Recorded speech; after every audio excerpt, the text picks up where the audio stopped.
My name is Gerard Riley. I'm the Group Manager for Stakeholder Relations here at Powerlink. It's great to see so many people here on a foggy Friday morning. Thank goodness for electricity to get through mornings like that. I just want to quickly run through the agenda for today. We're doing things a bit different this year, and Merrin's going to expand on that a bit more shortly. But firstly, we're going to have a presentation by Stuart Bell to run through the Transmission Annual Planning Report. We're then going to have a morning tea for about 20 minutes, which will actually be served in this room, just over there. And then we'll break out into 3 concurrent sessions in the rooms behind us. So hopefully everyone is aware of which session they're going to. If not, come and see us and we'll help you and point you in the right direction. We will come back into this room after the breakout sessions just to give you a little wrap-up of what came out of the different rooms that you were not in. And then we will have a light lunch served back out in the foyer where you arrived today. The other thing I just wanted to point out is we're actually going to be asking your participation not only in those breakout sessions, but also on social media. Caroline from our Stakeholder Relations team will be live tweeting throughout the day using the hashtag PQForum. We also have our Twitter account, Powerlink Queensland. We encourage you who are not following us, please do so. And we also encourage you to share your thoughts and views. Anything interesting you heard today, please share it on social media. The other thing that we're doing is you'll see that there's a number of cameras here. It's not because we're vain or anything like that. It's just because we are conscious about making the discussions that we have here today available to people who could not be here. So we make a commitment after today to make all the presentations available through our website. If you do have any questions about photography or filming or live tweeting, again, please see myself or Caroline or one of the Powerlink team. Just in terms of housekeeping, you will see that the toilets are back out the front way and then around to the left. We have an emergency exit here and then also, again, straight back out through the foyer onto that laneway there. The normal emergency and evacuation tones will apply. So again, if that is required, please follow the instructions of the Mercure Hotel staff. So without further ado, I might welcome our Chief Executive, Merrin York, to the stage just to set the scene.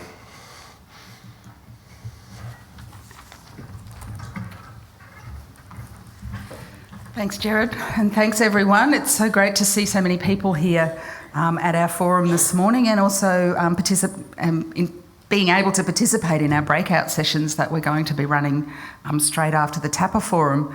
So I think you can see, just from the way we've set this up, that we're looking for something quite different this year compared with those of you that might have attended these kind of forums in the past.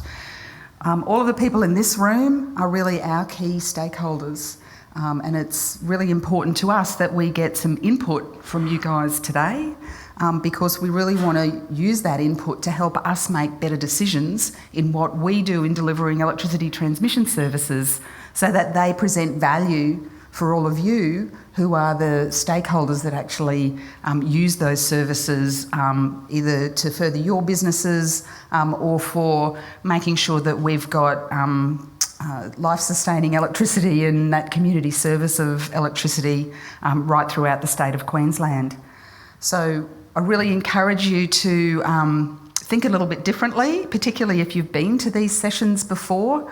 What we really want to do is make sure that we do get that input. So the structure of the room with the tables is about you guys interacting with each other, coming up with ideas so that we can get that input.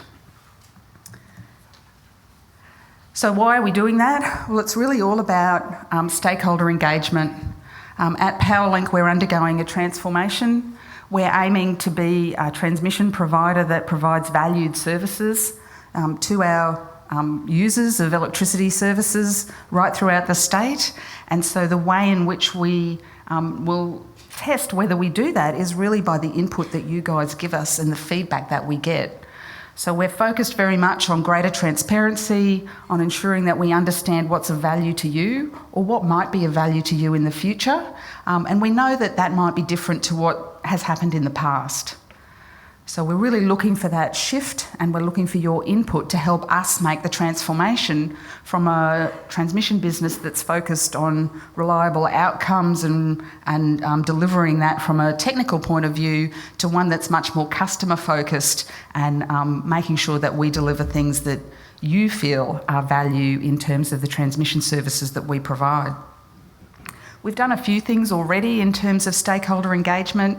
We ran a forum earlier in March about demand forecasting, and we've also got demand forecasting in one of the breakout sessions today because we know that's a really important topic, and how we take things like disruptive technology into account is critical to the future of delivering those services both reliably and cost effectively to electricity consumers right across the state.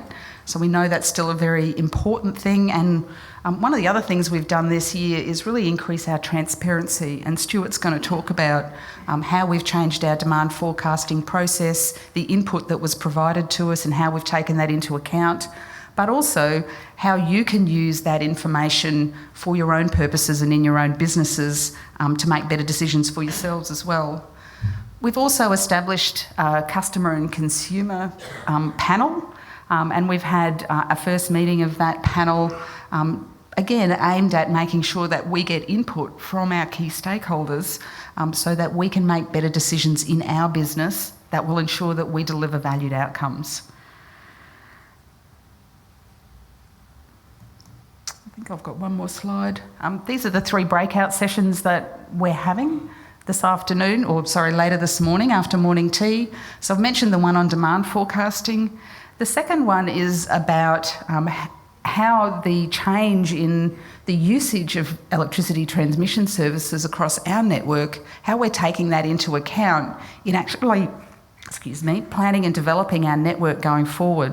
And we're using a case study, and the idea of using a case study actually came out of feedback from one of our key stakeholders, Phil Baresi and I, who's the CEO of the EUAA, were chatting about things one day and trying to think about how we could engage better with people, our stakeholders in the electricity supply chain, to help them understand how we use the information and the change from the past, how we can take that into account in how we're planning and developing our network going forward. So we're actually using a case study about supply in the Greater Brisbane area, which I know will be topical for everybody in this room, to look at how we factor in changes in demand forecast with the network and the assets that have been in place for some considerable time and are now approaching the end of their useful life.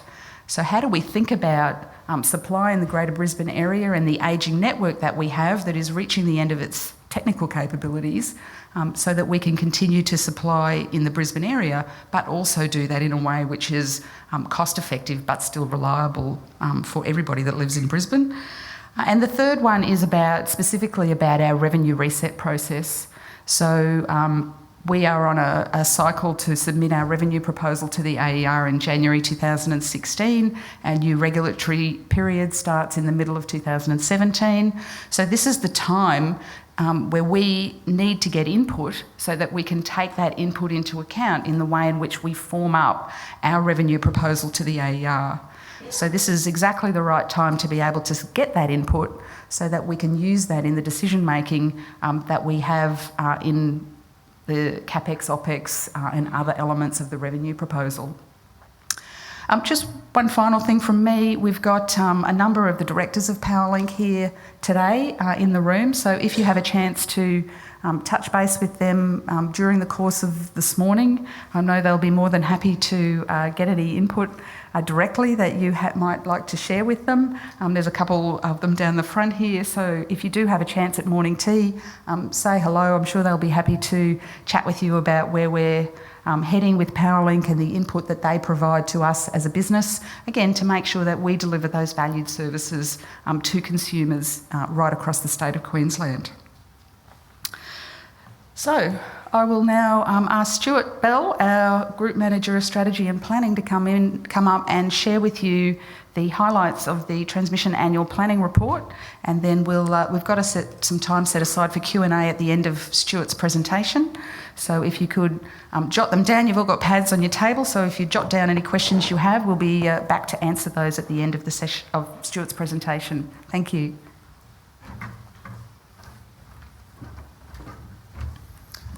Thank you, Maren. Good morning, everybody. So I'll now run through some of the highlights from our Transmission Annual Planning Report. So, in particular, looking at the demand and energy forecast, so that's the traditional graphs that we provide. I'll give a summary of what our network's been doing capability-wise in the last 12 months, what projects we've currently got on the books, and which ones we're actually planning now over the next, say, 5 years or so. That network development outlook. So the annual planning report's got a 10-year horizon, so identifying some of the projects and things we're looking at over the next 10 years. But before I delve into some of the detail there, it's probably just reflecting back on last year, and we went out to a number of stakeholders to get some feedback on last year's TAPR. And the feedback was that it was pretty good, but could do with a few improvements in a few areas. So we took that feedback on board and made a number of improvements, and some of them are up there on the screen. So the first one was wanting more detail that sits behind our demand and energy forecasting models. So we're saying, well, we would like to understand more about some of the assumptions you've done and the methodology sitting behind the graphs that are produced, and saying, well, this is what the demand and energy is going to be for the next 10 years. So from that perspective, we've made some of our assumptions more explicit, and we've actually published the model on our Powerlink website. So those who are interested can actually go in, download the model, and actually can do some demand and energy forecasting for themselves. Improving information on non-network solutions. Now, where we're forecasting relatively flat demand, the opportunities for non-network solutions aren't as much as they would be under a demand growth, but we're really exercising our mind in the space of reinvestment. So when assets have come to end of life or its economic usefulness, it's really saying, well, hang on, can we use non-network solutions to address some of those reinvestments? So we're really challenging ourselves in that space. It was a new section we've added on zone performance. So last year we had a section on the performance between zones in our transmission network, and this year we've actually added one about the performance actually inside the zones as well. And also this year we've got an awful lot more focus on reinvestment, and that's reflecting on our CapEx going forward, with the majority of that being in the reinvestment space. So there are some of the enhancements we've done. The actual forecasting methodology, now there's probably three main components to our demand forecast. So the first is our direct connect customers, so that's the smelters, the LNG gas, large coal mines who are connected directly to the transmission network. And those guys give us a 10-year forecast from both demand and energy for the next 10 years. So we take that into account. The next one is about the economic regression. So to really look at the distribution component, the mums and dads, the light industrial, and what we do there is we take history of the demand and energy forecast, but also key economic drivers like GSP and electricity price, and use that to forecast what that demand will be into the future. And the third box is new technology, and that's new for this year. And what we've found is that when you're doing the regression, that's really good for history, but there's an awful lot of change happening in the electricity industry at the moment, and one of the challenges is that's also then impacting on our forecast demand and energy. So what we've done is we've actually explicitly made allowances for some of the impacts of this new technology going forward. So some of that new technology, so looking at things like well, solar PV, well, it's already here, but how much more are you going to have? Energy storage, so certainly that's a developing area. So how much of storage are we going to have over the next 10 years? Tariff reform, we've been talking a lot about tariff reform and cost reflective pricing. If you start having that, then there'll be incentives for consumers to consume electricity differently. And how will that change our demand and energy forecast? So we've been looking at that. We had a forum back in March where we got industry experts. We had CSIRO, we had AEMO, people from government, where we sat together and looked at, well, how could this technology and how will it change demand and energy, because they can impact things differently. So we went through that. What this resulted in is, for example, in demand, we actually have reduced our demand in the end of the 10-year period by 600 megawatts because of this new technology. So there's more detail of that in session 3, so those of you who selected session 3 will be joining me later on. We can go actually into a bit more detail on how those new technologies will start to come in over the next 10 years. The major customers, so you see the Direct Connect ones, we get their forecast out for the next 10 years, and we've taken that into account in our base load. You're looking at particularly the gas guys. So last year we had 200 megawatts at time of peak demand for the gas guys out in the Surat Basin. That's going to ramp up over the next 5 years, or the next couple of years, to about 800 megawatts. So we've got that into account in our medium forecast. There's also an awful lot of interest out there as well, again, for potentially more mining. The Galilee Basin, you've got more gas in the Surat Basin, potentially even have gas in the Bowen Basin. When you look at that, there's about 2,000 megawatts of interest out there. We haven't included that in our medium forecast, but we have got components of that in our high forecast. So you can have a look at that, and there's a breakdown of that in the TAPR. The energy forecast. So what's the energy forecast over the next 10 years going to be? Now this table shows a comparison between last year's TAPR and this year's TAPR. So there you go. Now what you can see is basically they're very, very similar. If you look at LNG, you're expecting, if you include the LNG, the new LNG growth, we're actually going to see a slight increase over the next 10 years. If you exclude that, then the energy, remaining energy is relatively flat. Now, so the numbers are very, very similar to what we had last year, starting off maybe at a slightly higher base. So that's how it looks like in a graph, and you can see the history.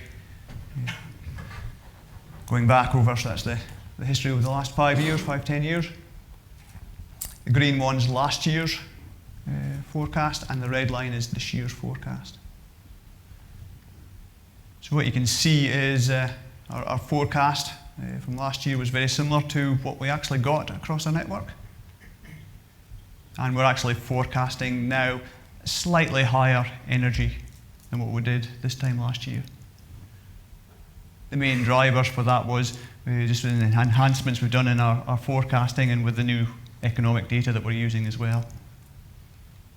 And the majority of that was in the DNSP space, the increase. Also, you can see this, that's the high and the low economic bands. We use the high and low economic data to inform where those lines are. In the demand space, very, very similar story. You can see both the summer and winter maximum demand. When you include the new LNG loads, it increased slightly over the 10 years. But if you exclude the LNG load, again, it's relatively flat. Not much different from what we were saying this time last year.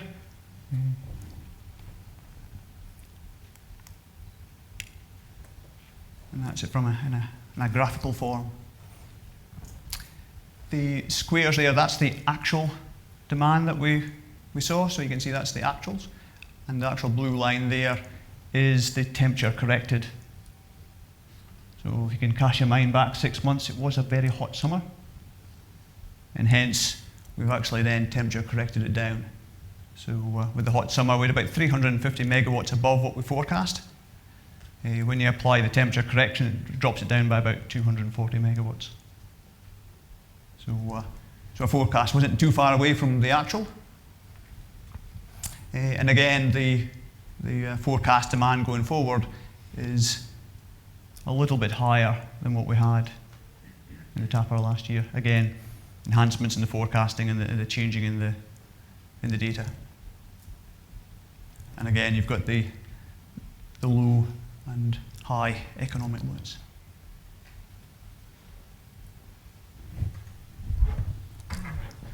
Just grab a drink.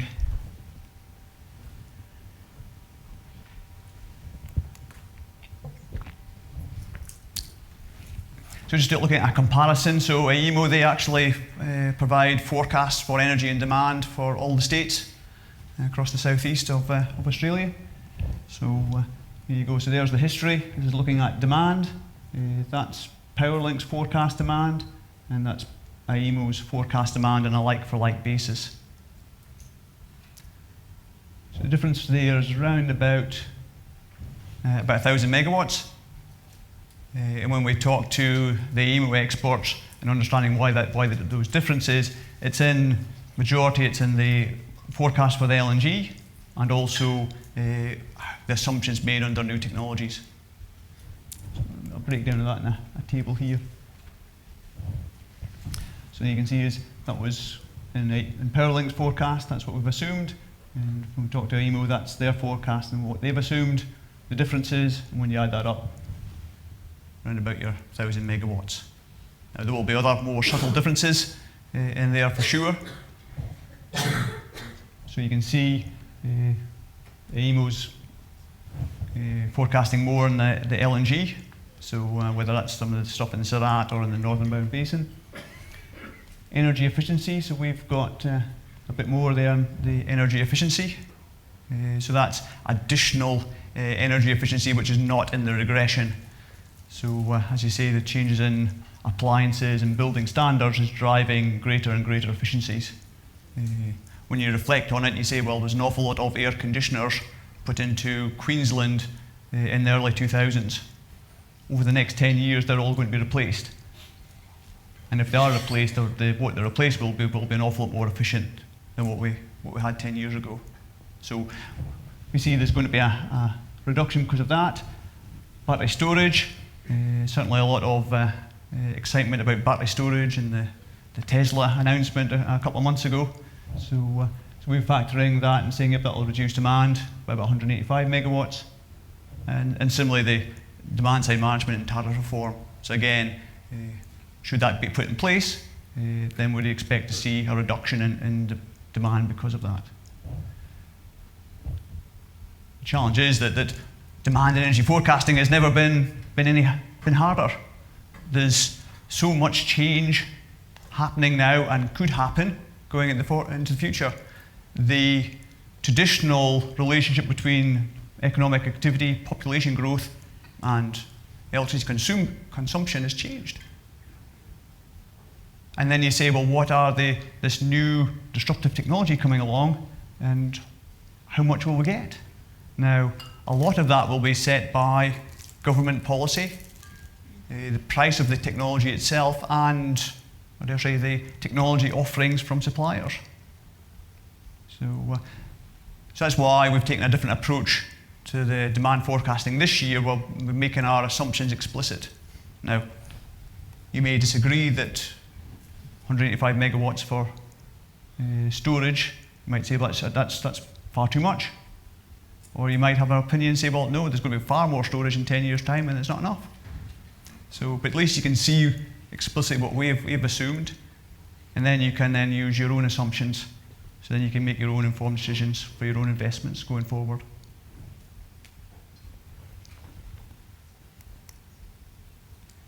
There's a comparison on the energy side. So again, a similar story, just slightly higher, and that's what you'd expect if you're looking at slightly higher LNG, you'd expect to be an awful lot more energy going across the network.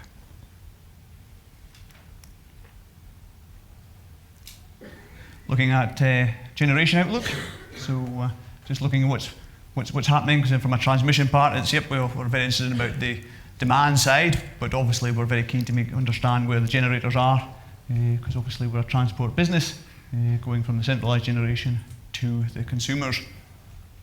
A few changes in Queensland, so one was Swanbank Quay was withdrawn, so that happened late last year. Toorong Unit 4, it went back in service about this time last year, and they're also looking at Unit 2 coming online in 2016, but obviously depending on market conditions. And a grid section overview, so those of you who've read our planning report before, so the network's been split up into a number of zones, and we're then looking at any constraints we've had between zones as an indication of anything we've got to look more closely at from a transmission development perspective. So when you look at all the grid sections across the network, there were minimal constraints across 2015. There was a few hours here and there, but on the whole, relatively low. And similarly then you've got network limitations, so this, with a flat demand, with the new planning or amended planning standard we've got, then there's no emerging augmentation requirements driven by demand over the next 5 years.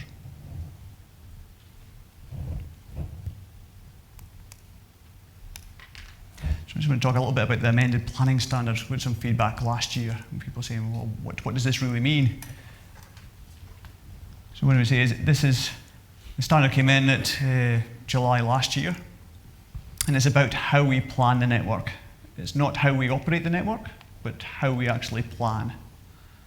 And the new standard allows us then, the old one said that you had to be able to withstand the forecast maximum demand, have an outage on the transmission network, and still not lose any load. So that was the old standard. The amended one is that you've got to be able to maximum demand with a transmission network element out and not lose more than 50 megawatts.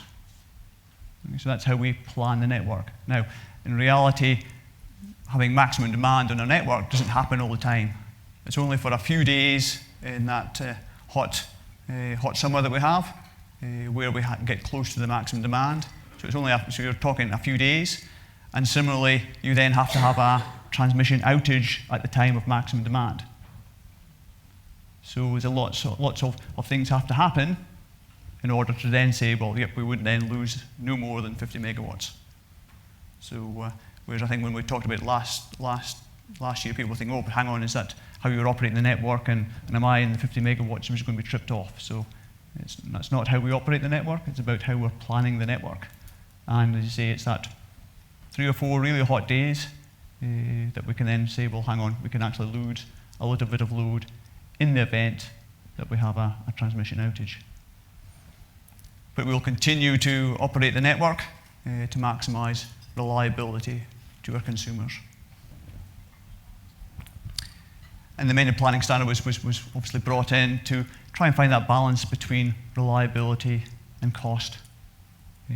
So the amended standard will then provide lower transmission costs going forward compared to the old standard.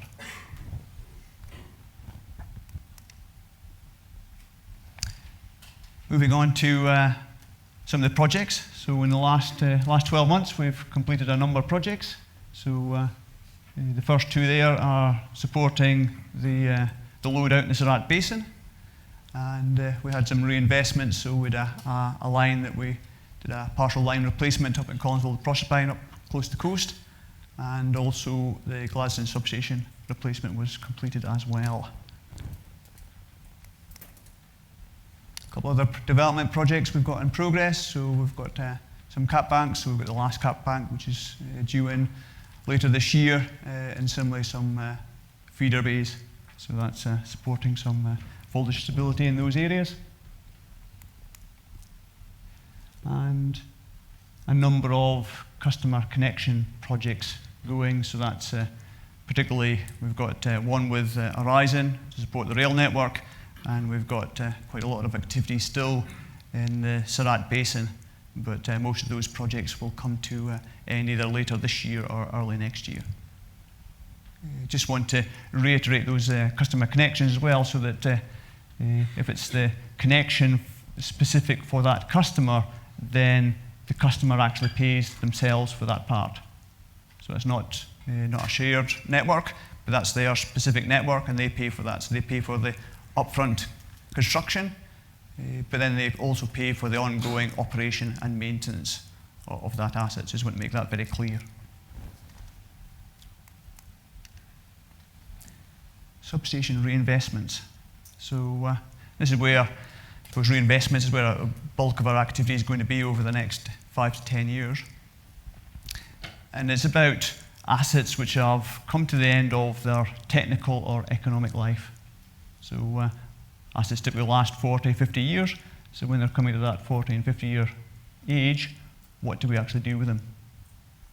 Now, with a flat demand and an amended planning standard, we're really then challenging the kind of like-for-like replacements.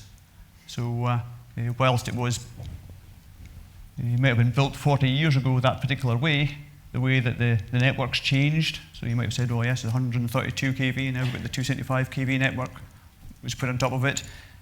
How that network has changed over the years, do we really need that like-for-like replacement? And we're spending a lot of energy challenging that assumptions at the moment. So in the case of Rockhampton substation, so that's one of the projects we've approved this year. It did have a bus at Rockhampton. The reinvestment we're doing is actually we're getting rid of the bus and we're just transformer entering the feeders into Rockhampton. Similarly, we've got a reinvestment on the way in Blackwater to support the mining load out there. And the graph shows, so there's those two, and the blue dots are substation reinvestments that we've currently got on the books at the moment. So if you go back, you can see that one down there, that's Swanbank B, Carlisle A, Mowra, Mackay, Nebo, Proserpine, and Collinsville. And you can see there's a lot of activity in the central Queensland, and you probably then, if you reflect backwards, in the 70s, there was a lot of activity in the mining area in that space. So all those substations are coming to end of technical life around about the same time. So it's not surprising you're starting to get some of these substations, which are all developed about the same time, all now coming up for reinvestment.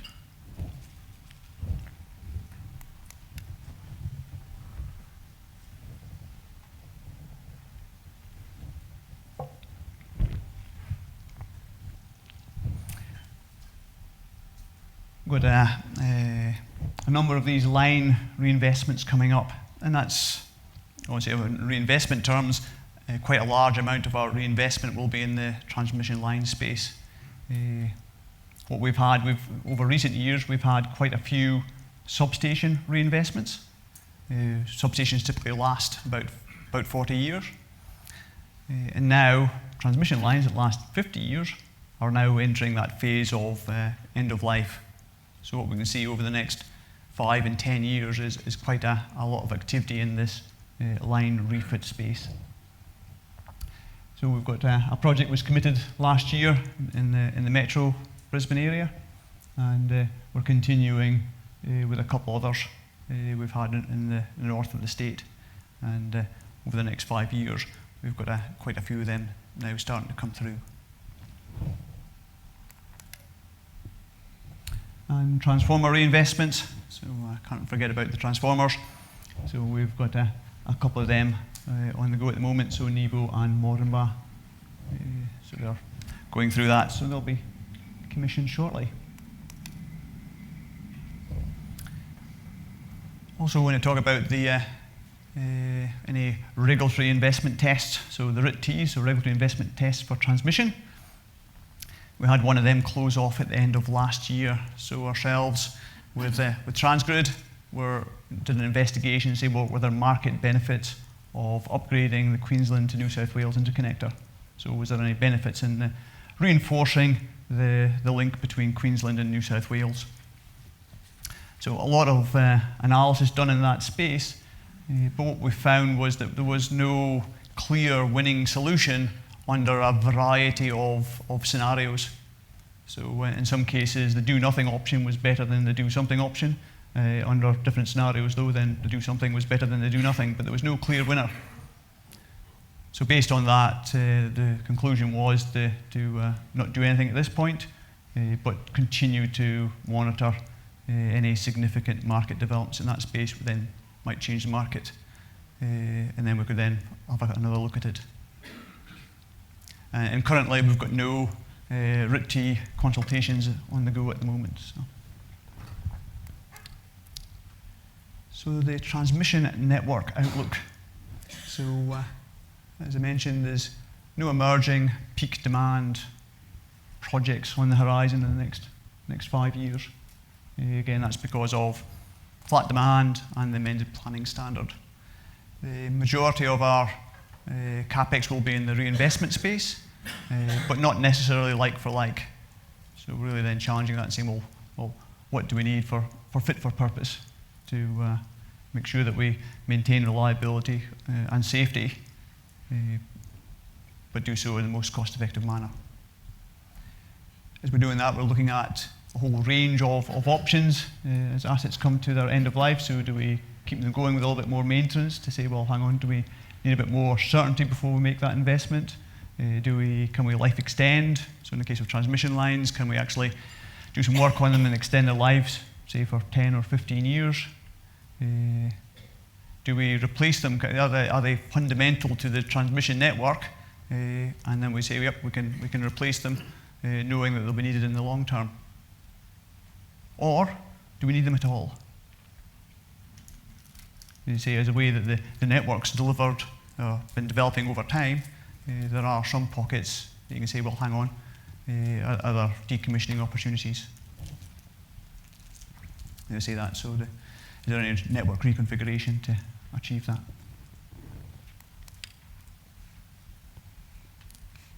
This one, so as I mentioned, so there's quite a number of line reinvestments that we're considering over the next 5 years.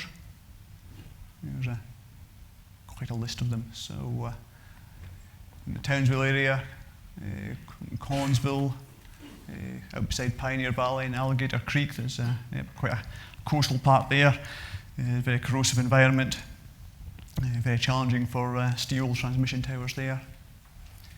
There's a whole programme in the Brisbane area, and that's part of our discussions. So those who selected to go to session 2 will find out a bit more, but there's quite a number of lines in the Brisbane area are now coming up for that reinvestment discussion. Greenbank to Mudgee in Terranora, so there's 2 single circuit 275 kV feeders supporting the south side of the Gold Coast, and they're coming up for end of life over the next 5 to 10 years. And similarly out in the Calladay and Mowra and that mining area as well.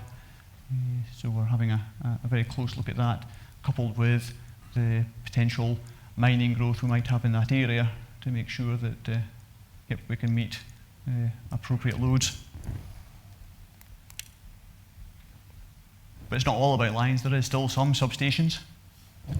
So up there, Camaranga, up in the north next to Cairns, Dysart, Gingin, and then, for example, Ashgrove West, which is a very important site for feeding into the Brisbane CBD, and also Mudgee Bar, which is very important for the southern end of the Gold Coast. So two very important substations to us. And transformer reinvestments as well. So a number of transformers, they typically last in the order of 40 years. So again, a number of them are coming up close to that time. We'll then look closely at do some oil analysis, look at the paper insulation, and then actually look at that to say, well, hang on, can we actually make them go a little bit longer or not? And then to find that optimal time for reinvestment.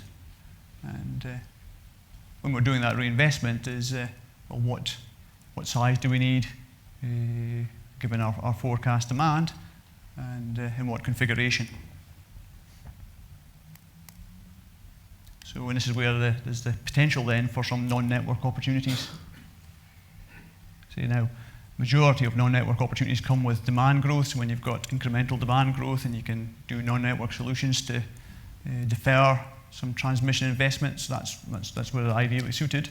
However, for example, in the case of Garbett, we've got 2 transformers which are coming up for reinvestment. So one option is that we replace one of them, and then we get a non-network solution and then decommission the second one. Now, it's a sizable non-network solution that we need. So 10 megawatts and 500 megawatt hours. And that's in the Townsville area. Now, the specifics of that really depends on where the non-network solution is. But it gives you an idea of the size and magnitude. So if you have a potential non-network solution in the Townsville area, around about that 10 megawatts, please come and see us. Now, we have a register for people and companies interested in providing non-network solutions. So I hope a number of you in the room here are on that register. But also, if you're not, again, please come and see us and we'll put you on the register. And if you've got non-network solutions in those areas where we've got reinvestments flagged over the next 5 years, again, please come and see us. We're very interested to understand what non-network solutions we have. I don't necessarily want to be investing in the transmission network to manage particular maximum demand peaks on 2 and 3 days a year.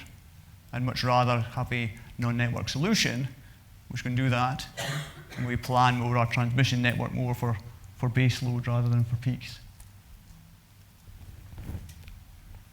So yep, interested parties, please see anybody from Powerlink here today and show your interest. So now we're going to wrap up in questions, so I'll invite Meryn back to the stage and see if there's any questions. Thanks, Stuart. I hope that's given you a bit of an overview of our TAPR report and some of the key information in it.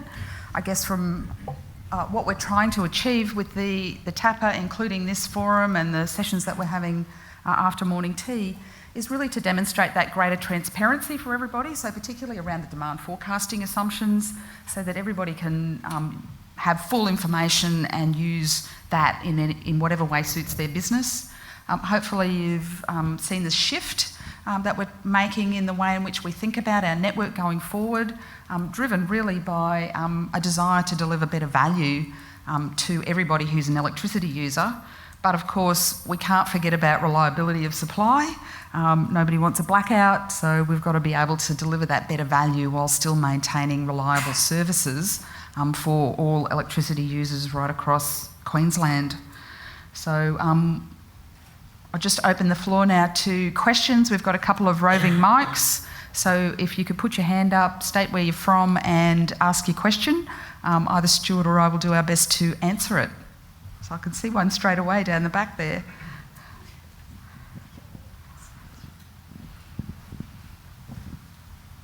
Thanks, Meryn. It's Ian Rose. My question for Stuart is, if there was no allowance for any more PV development, what would be the annual growth rate for the next 10 years compared with the one that you've projected? If there was no solar PV growth from what we've got? That's correct. If there was no more solar, what would be the annual growth rate in peak demand particularly, but also energy? Okay. All will be revealed in session 3. I've got a nice graph that shows that numbers exactly. But for those of you who are not going to session 3, what we're finding is that the Queensland peak demand is now moving to an evening peak. So we've got 1,300 megawatts of solar on the network at the moment, and if we have another probably a couple hundred megawatts of solar, that's enough now to take the edge off the afternoon, and all of a sudden we become evening peak. once we've had that additional 200 megawatts of solar, the impact on demand is negligible. So you can put another gigawatt of solar PV in Queensland, but it will do nothing for your 6:30 peak when it's dark. But what it does do is it actually impacts on energy. So if you continue to have solar, and we're predicting about 20 megawatts a month for the next 10 years of solar going in, and what that does is actually then takes energy off the transmission network. So it does actually reduce your energy component. What we see is the residential component of PV is tending to slow down, but what we expect is that the industrial component is now then starting to increase. So we expect around about that 20 megawatts. So I think it equates to about 3,700 megawatts of solar by the end of 10 years is what we're predicting. IEMO are predicting in the low 4,000s, but obviously if there's a change in government policy, it could be more. There's one here. Mark Renning, EUAA. Just a follow-up question on that, and this is not meant to be a frivolous question. I know you have to look at alternatives to investment, but following on from the previous question, it seems an obvious one would be, what would be the economic evaluation of the introduction of daylight saving on the availability of that solar power, and how that would affect your need to invest in peak demand? I come from Scotland, and I do miss my summer evenings where it's nice and light, so I'm all for daylight saving. I've also got young kids that get up at 4 o'clock in the morning when it's there, so there's many benefits. What you would then do is you'd actually then allow some of that solar PV to eke into the evening, and that would actually then support it. So that would then, you'd probably then get maybe another couple of years of value and benefit from the solar before then eventually the evening peak at 7:30 would then come along. So I think you probably end up then deferring or at least dampening some of that maximum demand with a bit of daylight saving, but I haven't done the numbers. I think there was a question over here somewhere. Grit Ivanovic, Ergon Energy. Energy efficiency 315 megawatts and battery 185. Is it based on Ergon and Energix joint works with you, or it's only Powerlink expectation? Yep. The forum that we had back in March, we involved people from both demand forecasting from both Energix and Ergon.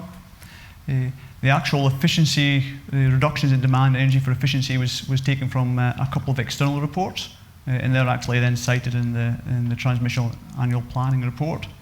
But I'm very cognizant that both Ergon and Energix have got bodies of work on just now, really looking closely at this energy efficiency and what additional energy efficiency there is going forward compared to the past.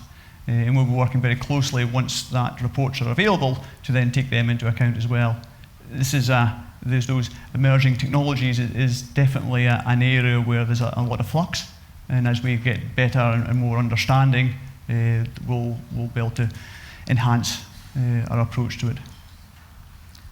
I think it's also important to recognise that there's no right answer to a forecast. You know, a forecast is a forecast, and what we've tried to do is be more transparent about what assumptions we've made, rather than saying this is the right answer. So please, you know, this is a view that we have at a point in time. At another point in time, the view might be different, or on the basis of more information that becomes revealed over time, the view will change. But inevitably, nearly all forecasts are incorrect because they are just that, a forecast. So that's really why we've increased our transparency to say, well, if you don't like 300 and 185, you know, choose something different and see how it changes the forecast. So, yeah. Are there any other questions? I see one down the back here. Morning, Andrew Dillon from the SAA. Thanks for the presentation. I just have one question again on the battery one. Have you dug down into who owns the batteries? Are you assuming that there's customer end batteries, or in the distribution network, or even renewable generators? Not at this stage, and that's one of the topics in session 3. So when you have a breakout, we're all in the tables. who owns the batteries? Now, batteries from a network perspective are great news. We can actually use them to shave off the peak demand. So you could see, we'll see later, this way that say we're moving into an evening peak, but if you can then have storage, then you can start to move that evening peak back into the time when you can charge up your batteries with solar. So who owns them? Not quite sure yet. That'll be dictated a lot by government policy and what products the likes of Tesla come away with. There might not be the economic sense, but people just want to have a Tesla powerboard in the garage because it looks good. I've got too much stuff in my garage to have a Tesla powerboard, but but they do look very nice. Do you want to just mention that our forecast is what's transported across our grid? Mm-hmm. Yep. And similarly, it's what's transported across our grid. Those who particularly Hawkeye would have identified, there's a slight change in the focus we put in the TAPR as well. We have delivered energy, which is delivered energy across our network. In previous years, we've had native, which also looks at some of the unscheduled generators in the DNSP space. But after many years of trying to explain what native demand is, it's an awful lot simpler to say it is what's delivered across our network. And everybody goes, oh yeah, I understand that. So there's a focus there on that. We do have two tables. There is native and delivered in the TAPR, so you're not missing out. But the focus again is, as Maren says, it's about a focus on what's really delivered across our transmission network. Any other questions? I'm pointing at one here. Ian again. It's Ian Rose again from EY. How many was last year a 1 in 10 year, and what's your prognosis on the incidence of 1 in 10 year peak demands? Right, so as I said, last year was a particularly hot summer. Not quite sure it was a 1 in 10, but it was certainly up there. It might have been a 2 in 10, 1 in 10. What we then did is we temperature corrected downwards to give us an average. That temperature correction is a very complex system, but we'll look at temperature over the last probably 20 years, I think we go back, and use that history to then say, well, what's an average day? I'm not sure if we're actually seeing a huge amount of, say, global warming says that the average day temperature is starting to increase much, but if we were taking the analysis of that average days over the last 20 years, so if there has been a change in trends, then that'll be start to be getting taken into account in part of our analysis. But last year was definitely a hot year, and as you can see, the demand was higher than what we've forecast. When you take it back to temperature corrected, it was still a little bit higher than what we forecast, and 200 megawatts of that difference from the year previous to that was because of the LNG.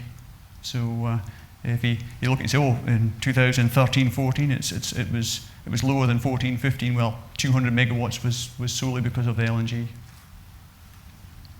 So the temperature correction process is intended to get it to a 50% probability of exceedance position, which is what our base forecast is. So the solid lines are all meant to be the 50% probability of exceedance. So you can see that was much higher than that, which is why it corrected down.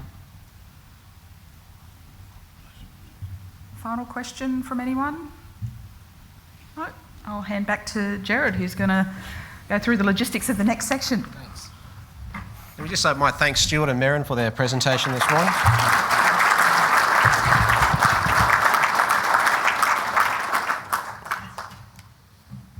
So from here, morning tea is served down this end of the room. We realise that everyone's time here is very valuable today, so we're really going to try and stick on schedule. To make that happen, can we please ask you to be in your breakout session room ready to go at 10:20 on the dot. We've enjoyed listening to Stuart's dulcet Scottish tones, but it's now up to you guys to really tell us what your thoughts and views are, and that's what we really believe we'll get value from, is by getting some good, robust discussion, some good participation, We really want to hear your thoughts and views, and so I just really want to encourage everyone to not be to be an active participant. Don't just sit there and read. Obviously, we want you to contemplate and think, but we want to hear your thoughts and views in these breakout sessions, and we've set them up in a way that will hopefully allow you to do that. We've got some facilitators in. We've got plenty of people that are going to be scribing and capturing your thoughts and views.